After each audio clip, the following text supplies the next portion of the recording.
Hello, everybody, and welcome. My name's Jeff Hogan, and I'm here today to talk to you about something called the social development strategy and the possibility to bring resources for the social development strategy to your community. I work at EPIS. EPIS stands for Evidence-Based Prevention and Intervention Support. EPIS is part of the Edna Bennett Pierce Prevention Research Center at Penn State University. I'd like to encourage each of you to please reach out to us at EPIS with questions and for technical assistance for the following areas: implementation of evidence-based programs, prevention coalition support, and general prevention program capacity and coalition capacity support. I've listed our website address as well as our general phone number and email address at the bottom of this screen.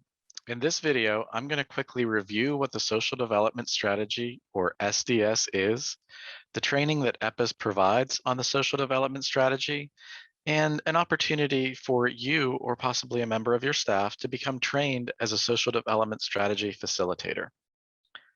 Next, I'd like to talk to you about what is the social development strategy, or as you'll hear me refer to it as SDS. The social development strategy is a part of the Communities That Care prevention model, but it's a part of the Communities That Care model that has been shown to be effective both in CTC, or Communities That Care communities, as well as non-CTC communities. So it can be successful in every community in Pennsylvania to help prevent problem youth behavior by improving protective factors. The social development strategy fosters the success and health of young people from before birth through every stage of their development. It's easy to use, easy to remember, and it works. The social development strategy starts by providing young people with opportunities and then teaching them the skills necessary to be successful in those opportunities. Providing recognition leads to strengthened bonds with family, school, and their community. Strong bonds motivate young people to adopt healthy standards for behavior. This strategy has been tested and proven effective. Next is a graphic that we use for participants during our social development strategy trainings. You'll see on the left opportunities, skills, recognition that we just talked about on the previous slide, as well as the bonding on the bottom right with all 4 domains of the young person's life in the boxes beside that, leading on the pathway to clear standards and healthy behaviors. At the bottom of this slide, you also see individual characteristics, which are important to keep in mind as you apply each of these components in the social development strategy. The opportunities that you provide need to be age appropriate, developmentally appropriate based on the individual and their individual characteristics to be successful with this. And this slide helps the participants in the social development strategy trainings to get a deeper understanding of those 5 components that have been shown to make the social development strategy successful.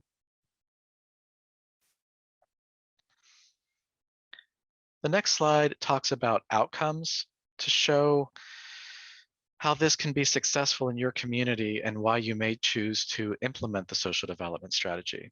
We have a couple of different research studies represented on this screen. I'll talk to you first about the one on the left that says 8th grade protection.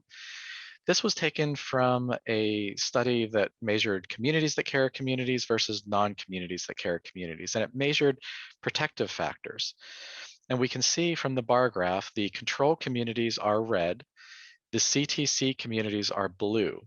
So for protective factors, the primary difference would have been in these communities, in the blue, they received the social development strategy for their youth. And what we can see in this graph is that in 8th grade, all areas of protective factors are higher in communities that receive the social development strategy compared to communities where youth did not receive the social development strategy. On the right of this slide, we see a graph representing just one piece of data from a different study called the Seattle Social Development Research Project.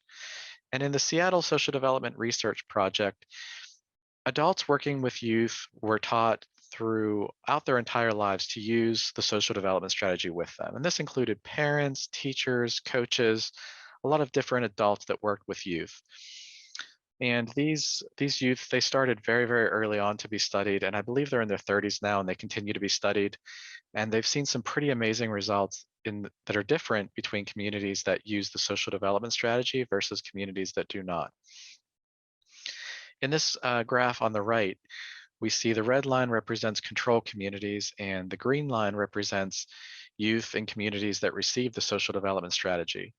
And this is a graph that we see that says level of school bonding. And it looks pretty similar to what we see overall in Pennsylvania. Between 7th and 10th grade, our level of school bonding drops pretty significantly. But we can see in the graph that the level of school bonding was higher for every age group when they received the social development strategy. And after 10th grade, it kind of evened off or even goes up a little bit compared to the control communities, which drop off pretty drastically between 10th and 12th grade. When we do this training, we talk about a number of other outcomes from the study, as well as providing handouts to participants that give them some more information on the research to show why this might be valuable to them. So in Pennsylvania, these social development strategy trainings are broken down into two parts. What we call the part one would be defining risk and protective foundation of the social development strategy, as well as a high level overview of prevention science. Participants would then learn to identify the key components of the social development strategy using a video from the developer to illustrate the social development strategy, as well as that graphic that we just talked about. And then the participants are asked to provide a personal story that illustrates the social development strategy. That might be a time whenever somebody used the social development strategy on them when they were growing up, or it might be a time that they've used the social development strategy with youth. And that is really meant to illustrate how the social development strategy works and helps them to remember in their own story each of the 5 components so that they're more likely to be successful in applying all 5 components of the model. Part 2 is about tailoring your story to different audiences, identifying strategies and examples of how to infuse the social development strategy into a community context, and then developing action plans for integrating the social development strategy into communities at large, as well as coalition functioning. The social development strategy part 2 is not done as frequently in Pennsylvania. We see that different groups may find part 2 valuable, whereas part 1 is incredibly valuable for really anybody that works with youth. So what we are talking about today is the potential for yourself or possibly a member of your staff to be trained to deliver the social development strategy trainings to groups in your communities. The next slide is to show what this may look like for you. If you or a member of your staff are interested in becoming trained as a social development strategy facilitator, you would be trained to facilitate sessions on the training of the social development strategy part 1. And those sessions can range from about an hour and a half to 2.5 hours. I find 2 hours is about the average. It really depends on how much time is allotted to you by the group that you go to train. For example, if you're going into a middle school to train a group of teachers on an in-service day, they may give you 2 hours, they may give you an hour and a half, and we can work with the facilitators to help fit the material that's most relevant into the time that's allotted. You would be trained to deliver the program to groups that work with youth in your community. That might be schools or coalitions, it might be coaches or youth pastors or other individuals that work with youth in your community that I don't have listed on this slide. And you would be expanding the use of this tool for increasing protective factors in Pennsylvania. The social development strategy part 2 will continue to be facilitated by our staff here at EPIS.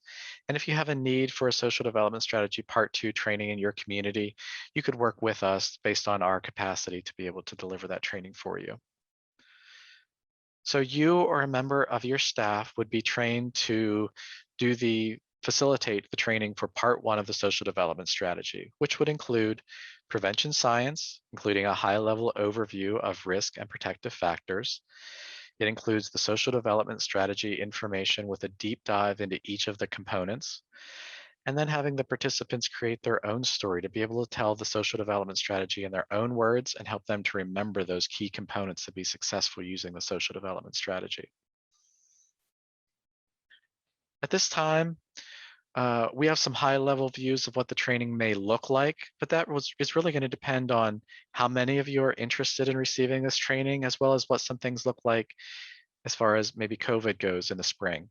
We're targeting spring right now, thinking probably April, and we'll have more details based on how many of you show interest in this. The training may be in person, which in the past has been 2 full days in State College, or it may be spread out over a few days via Zoom. And if we do it via Zoom, we would provide some materials for pre-work and post-work to shorten up some of those Zoom sessions so that it isn't 2 full days of Zoom meetings. Participants, either you or your staff, if you're interested in receiving this training, would receive part 1 and part 2 of the SDS training by our staff at EPIS.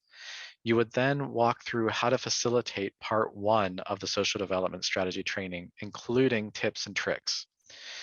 Now, when we offer this training, we provide you with a slide deck to walk through the training.